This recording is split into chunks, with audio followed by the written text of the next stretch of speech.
ಎಲ್ಲರಿಗೂ ನಮಸ್ಕಾರ. ನಾನು ನಿಮ್ಮೆಲ್ಲರ ಗೆಳತಿ ಸಹನಾ. ಇವತ್ತಿನ ಸಿಂಪಲ್ ಆದಂಥ ರೆಸಿಪಿ ಹಲಸಿನಕಾಯಿ ಕಬಾಬ್. ತುಂಬಾ ರುಚಿಯಾಗಿರುತ್ತೆ ಮತ್ತು ತುಂಬಾ ಈಸಿಯಾಗಿ ನಾವು ಇದನ್ನು ರೆಡಿ ಮಾಡ್ಕೊಳ್ಬೋದು. ನೋಡಿ, ಫಸ್ಟಿಗೆ ಹಲಸಿನಕಾಯ್ದು ಸಿಪ್ಪೆ ಎಲ್ಲ ತೆಗೆದು ಈ ಥರ ಕಟ್ ಮಾಡಿ ಇಟ್ಕೊಂಡಿದ್ದೀನಿ. ಇದು ಇನ್ನೂ ಒಂದು ಅಡುಗೆನ ಮಾಡ್ಕೊಳ್ಳಿಕ್ಕೆ ಸ್ವಲ್ಪ ಉದ್ದುದ್ದಾಗಿ ಕಟ್ ಮಾಡ್ಕೊಂಡಿದ್ದೀನಿ. ಈ ಥರ ಕಬಾಬ್ ಸೈಜಲ್ಲೇ ಕಟ್ ಮಾಡ್ಕೊಳ್ಳಿ. ಕಟ್ ಮಾಡಿಕೊಂಡು ಇವಾಗ ಕುಕ್ಕರ್ನಲ್ಲಿ ಹಾಕ್ಕೊಂಡು ಫಸ್ಟಿಗೆ ಬೇಯಿಸ್ಕೊಳ್ಬೇಕು.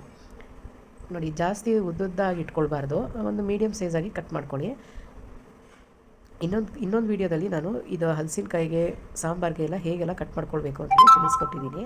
ಈಗ ನೋಡಿ, ಇವಾಗ ಕುಕ್ಕರ್ನಲ್ಲಿ ಒಂದು ವಿಷಲ್ ತೆಕ್ಕೊಳ್ಳಿ ಸಾಕು. ಚೆನ್ನಾಗಿ ಕುಕ್ಕರ್ನಿಂದ ಇವಾಗ ನೀರೆಲ್ಲ ಸಪ್ರೇಟ್ ಮಾಡಿ ಇದನ್ನು ಒಂದು ಸ್ಟ್ರೈನರಲ್ಲಿ ಹಾಕಿಡ್ತಾಯಿದ್ದೀನಿ. ಸ್ವಲ್ಪ ಉಪ್ಪು ಹಾಕ್ಕೊಂಡು ಬೇಯಿಸ್ಕೊಳ್ಳಿ. ಜಾಸ್ತಿ ಉಪ್ಪು ಹಾಕಬೇಡಿ, ಒಂದು ಅರ್ಧ ಸ್ಪೂನಷ್ಟು ಉಪ್ಪು ಹಾಕ್ಕೊಂಡ್ರೆ ಸಾಕು. ಮತ್ತು ಒಂದೇ ಒಂದು ವಿಷಲ್ಲು ನಾವು ಕೂಗಿಸ್ಕೊಂಡ್ರೆ ಸಾಕಾಗುತ್ತೆ. ತುಂಬ ವಿಷಲ್ ತೆಗೆದುಬಿಟ್ರೆ ಅದು ತುಂಬಾ ಮೆತ್ತಗಿರುತ್ತೆ, ಸಾಫ್ಟು, ಅದಕ್ಕೆ ಬೇಗ ಬೆಂದೋಗ್ಬಿಡುತ್ತೆ. ಈಗ ನೋಡಿ, ಒಂದು 2 ಸ್ಪೂನಷ್ಟು ಹಸಿ ಶುಂಠಿ ಬೆಳ್ಳುಳ್ಳಿ ಪೇಸ್ಟ್ ಹಾಕ್ಕೊಂಡಿದ್ದೆ. ಹಾಗೆಯೇ ಕಬಾಬ್ ಪೌಡರು 2 ಪ್ಯಾಕೆಟ್ನ ಹಾಕ್ಕೊಳ್ತಾ ಇದ್ದೀನಿ. ನಾನು ಸುಮಾರು ಒಂದು 1 kg ಕಬಾಬ್ ಮಾಡ್ಕೊಳ್ತಾ ಇದ್ದೀನಿ, ಹಾಗಾಗಿ 2 ಸ್ಪೂನ್ ಹಾಕ್ಕೊಂಡಿದ್ದೀನಿ. ಮತ್ತು ಇದ್ರ ಮೇಲೆ ಕಾರ್ನ್ಫ್ಲೋರ್ನ ಹಾಕ್ಕೊಂಡಿದ್ದೀನಿ, ತುಂಬ ಕ್ರಿಸ್ಪಿಯಾಗಿ ಬರಬೇಕು. ಹಾಗಾಗಿ ಇವಾಗ ರೆಡ್ ಚಿಲ್ಲಿ ಪೌಡರು ಒಂದು ಅರ್ಧ ಸ್ಪೂನು, ಸ್ವಲ್ಪ ಅರಿಶಿನ, ಹಾಗೆಯೇ ಪೆಪ್ಪರು ಮತ್ತು ಜಿಂಜರ್ ಪೌಡರ್ನ ಹಾಕ್ಕೊಂಡಿದ್ದೀನಿ. ಇವಾಗ ಇದನ್ನೆಲ್ಲ ಮಿಕ್ಸ್ ಮಾಡ್ಕೊಳ್ತಾ ಇದ್ದೀನಿ. ಮಿಕ್ಸ್ ಮಾಡಿ ಸ್ವಲ್ಪ ಅದು ಬೇಯಿಸಿರೋ ನೀರು ಇದೆಯಲ್ಲ, ಅದನ್ನು ಒಂದು ಸ್ವಲ್ಪನೇ ಹಾಕ್ಕೊಂಡು ಈ ಥರ ಪೇಸ್ಟ್ನ ರೆಡಿ ಮಾಡ್ಕೊಳ್ಳಿ. ಜಾಸ್ತಿ ನೀರು ಹಾಕಬಾರ್ದು. ಹಲಸಿನಕಾಯಿ ಚೆನ್ನಾಗಿ ಬೆಂದಿರುತ್ತಲ್ಲ, ಅದರಲ್ಲೇ ಅದು ಸಾಫ್ಟಾಗಿ ಚೆನ್ನಾಗಿ ಮಿಕ್ಸ್ ಆಗುತ್ತೆ. ಈಗ ನೋಡಿ, ಇವಾಗ ಹಲಸಿನಕಾಯಿನ ಹಾಕ್ಕೊಳ್ತಾ ಇದ್ದೀನಿ. ಉಪ್ಪು ನೋಡ್ಕೊಂಡು ಹಾಕ್ಕೊಳ್ಳಿ, ಯಾಕೆಂದರೆ ಇದು ಕಬಾಬ್ ಪೌಡರಲ್ಲಿ ಉಪ್ಪು ಜಾಸ್ತಿನೇ ಇರುತ್ತೆ.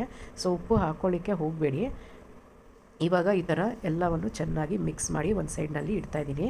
ಒಂದು ಅರ್ಧ ಗಂಟೆ ಆದ ನಂತರ ಒಂದು ಬಾಣಲೆಯಲ್ಲಿ ಒಂದು ಸ್ವಲ್ಪ ಎಣ್ಣೆ ಹಾಕ್ಕೊಳ್ತಾ ಇದ್ದೀನಿ. ಎಣ್ಣೆ ಚೆನ್ನಾಗಿ ಕಾದ ನಂತರ ಇವಾಗ ಕಬಾಬ್ ನಾವು ಫ್ರೈ ಮಾಡ್ಕೊಳ್ತೀವಲ್ಲ, ಆ ಥರ ಫ್ರೈ ಮಾಡ್ಕೊಳ್ಬೇಕು. ಬೇಗನೆ ಅದು ಕಬಾಬ್ ಆಗೋಗ್ಬಿಡುತ್ತೆ, ಯಾಕೆಂದರೆ ಫಸ್ಟೇ ನಾವು ಬೇಯಿಸ್ಕೊಂಡಿರ್ತೀವಲ್ವ. ಇವಾಗ ಜಸ್ಟ್ ಕ್ರಿಸ್ಪಾಗಿ ಬರೋದಕ್ಕೆ ನಾವು ಈ ಥರ ಈ ಕಬಾಬ್ ಪೌಡರ್ನ ಹಾಕ್ಕೊಂಡು ಫ್ರೈ ಮಾಡ್ಕೊಳ್ತಾ ಇರೋದು. ಈಗ ನೋಡಿ, ಚೆನ್ನಾಗಿ ಒಂದು 5 ನಿಮಿಷ ಚೆನ್ನಾಗಿ ಬೆಂದಿದೆ. ಇದಕ್ಕೆ ನಾನು ಒಂದು 2-3 ಕರಿಬೇವು ಕಡ್ಡಿನ ಹಾಕ್ಕೊಳ್ತಾ ಇದ್ದೀನಿ. ತುಂಬ ಟೇಸ್ಟಾಗಿರುತ್ತೆ ಅದು ಕರಿಬೇವು ಜೊತೆ ಈ ಕಬಾಬ್ನ ತಿನ್ನೋದಕ್ಕೆ. ತುಂಬ ರುಚಿಯಾಗೂ ಕೂಡ ಇರುತ್ತೆ. ನೀವು ಒಂದು ಸಲ ಟ್ರೈ ಮಾಡಿ. ನಿಮಗೆ ಈ ವಿಡಿಯೋ ಇಷ್ಟವಾದಲ್ಲಿ ಲೈಕ್, ಶೇರ್, ಕಮೆಂಟ್ ಮತ್ತು ಸಬ್ಸ್ಕ್ರೈಬ್ ಮಾಡೋದನ್ನು ಮರಿಬೇಡಿ ಗೆಳತಿಯರೇ. ಹಾಗೆಯೇ ನಾನು ನೋಡಿ, ಇವಾಗ ಒಂದು 2-3 ಕಡ್ಡಿಯಷ್ಟು ಕರಿಬೇವನ್ನ ಹಾಕ್ಕೊಂಡಿದ್ದೀನಿ. ಕರಿಬೇವು ಕಡ್ಡಿ ಹಾಗೇ ಹಾಕ್ಕೊಳ್ಳಿ, ಆವಾಗ ತೆಗಿಲಿಕ್ಕೆ ಈಸಿ ಆಗುತ್ತೆ. ಮತ್ತು ಇವಾಗ ಇದು ಹಲಸಿನಕಾಯಿನಲ್ಲಿ ಬೇರೆ ಎಲ್ಲ ವೆರೈಟೀಸ್ ಏನೆಲ್ಲ ಮಾಡಿದ್ದೀನಿ ಅದನ್ನೆಲ್ಲ ವೀಡಿಯೋನ ಅಪ್ಲೋಡ್ ಮಾಡ್ತಾ ಇರ್ತೀನಿ, ನೋಡಿ. ಈಗ ನೋಡಿ, ಡಿಸ್ಕ್ರಿಪ್ಷನ್ ಬಾಕ್ಸ್ನಲ್ಲಿ ಬೇರೆ ಹಲಸಿನಕಾಯ್ದು ಐಟಮ್ಸ್ ಏನು ಮಾಡಿದ್ದೀನಿ ಅದನ್ನು ಹಾಕಿರ್ತೀನಿ. Thank you so much for watching my cooking videos. Thank you. ನೋಡಿ, ಎಷ್ಟು ಸುಲಭವಾಗಿ ಕಬಾಬ್ನ ನಾವು ಮನೆಯಲ್ಲೇ ಮಾಡ್ಕೊಳ್ಬೋದು ಅಂಥೇಳಿ, ರುಚಿಯಾದಂಥ ಹಲಸಿನಕಾಯಿ ಕಬಾಬ್.